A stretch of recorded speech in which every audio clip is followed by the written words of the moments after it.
안녕하세요. 사주의 혁명 진로 특강 수업의 저자, 사주 궁합을 말하다의 저자, 작가 근혁입니다. 예, 이번 시간에는 사주의 오해나 편견에 대해서 강의를 해 나가도록 하겠습니다.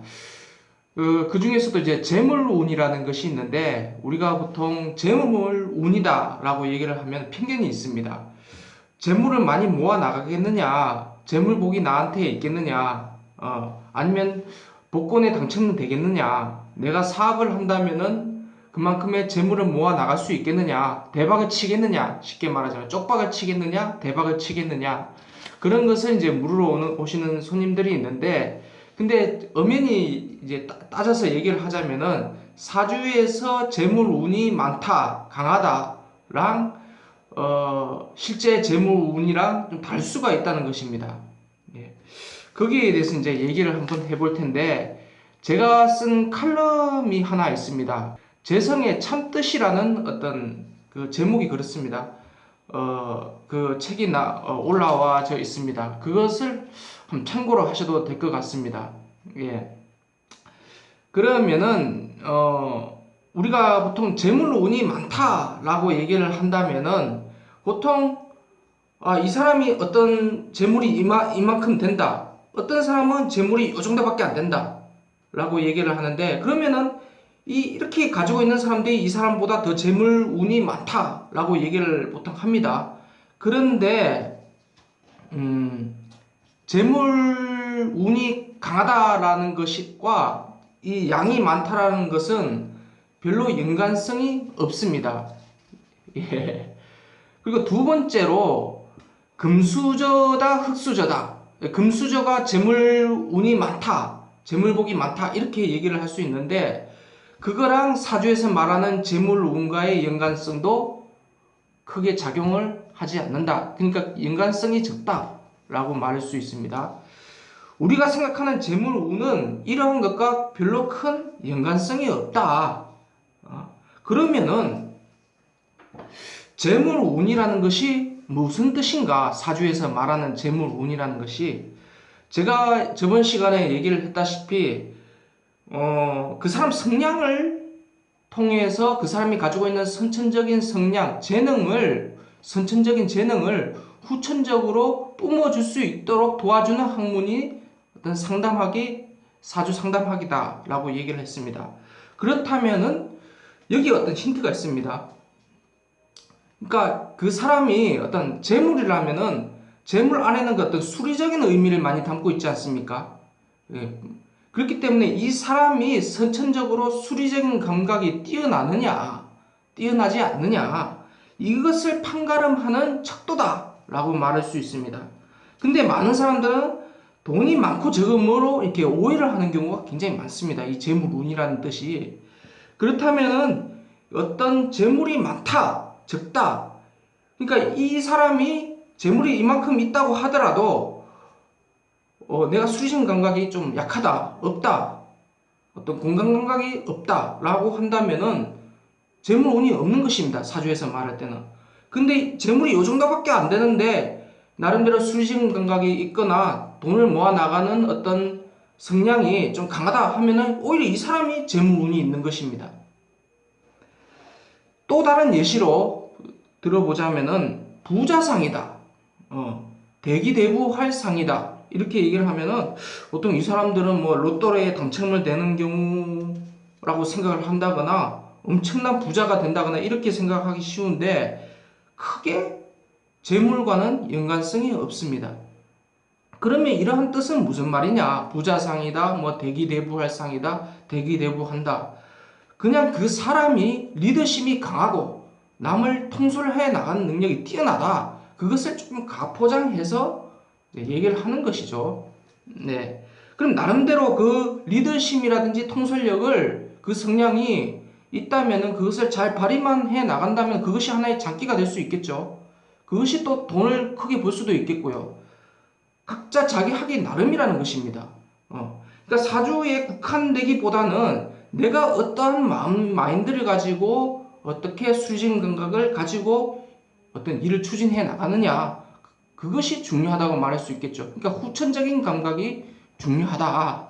라고 말할 수 있습니다. 그렇기 때문에 이 사주라는 것은 선천적으로 타고난 어떤 수리적인 감각, 돈을 모아 나갈 수 있는 감각이 있느냐, 공간 감각이 있느냐, 평행 감각이 있느냐, 이것을 분석해주는 하나의 학문이다 라고 할 수 있겠습니다. 그럼 재성의 이론에 대해서 잠깐 간략하게 얘기를 나가도록 하겠습니다. 재성이라고 한다면 아까 예전에 얘기했다시피 목의 기질을 가지고 있는 사람이 있고 토의 기질을 가지고 있는 사람이 있고 물의 기질을 가지고 있는 사람, 다 각기 다르다고 제가 말씀드렸지 않습니까? 그러니까 한 가지 예로 목의 기질이 강하다면은 내 사주에 어떤 일간의 목의 기질을 가지고 있다면은 목은 흙을 통해서 극함으로써 목의 어떤 그 구실을 한다는 겁니다. 나무의 구실을. 그러니까 내가 극하는 오행을 재성이라고 얘기를 합니다. 그러면은 나무로 봤을 때는 흙이 재성이 된다는 것입니다. 특히 이제 재물 운에 영향을 준다라고 말할 수 있겠죠. 그러면은 이제 토에 관련된 것도 그렇고 물에 관련된 것도 그렇고 물이라면은 불이 재성이 되겠죠. 극하기 때문에 내가 극하기 때문에 그러면은 이 재성이라는 것이 어떤 주위에 둘러싸여 있다면 재성운이 있는 것이고 주위에 둘러싸여 있지 않다면 재성운이 없다 이렇게 얘기를 할 수가 있습니다. 그러니까 역사적 위인들 잠깐 예를 들어보자면은 뭐 갈릴레오, 뭐 뉴턴, 뭐 과학자들, 수학자들, 뭐 가가린 이런 사람들은 어떤 재성이 타고났지 않겠느냐 사주에. 그러니까 쉽게 말하면 요즘 사주로 풀이를 하자면 재물운이 강하지 않겠느냐 이제 이렇게 얘기를 할 수가 있는 것입니다. 그러니까 수리적인 감각이 뛰어나다. 이것이 하나의 장점이 돼서 인류 발전에 공헌을 하지 않았느냐 그렇게 말할 수 있다는 것입니다. 이것을 또 수리적인 감각이 있다면 이 재성을 또 악용하는 경우도 있습니다. 후천적으로. 뭐 예를 들어서 설명을 하자면 부실공사, 도박 중독, 주가를 조작한다든지 뭐 이런 경우는 엄청나게 남에게 피해를 줄 수도 있다는 것입니다. 이제 재성 하나로. 그럼 재성이 없는 사람들은 후천적으로 어떻게 살리고 재성이 있는 사람들은 어떻게 후천적으로 살려나가야 되느냐.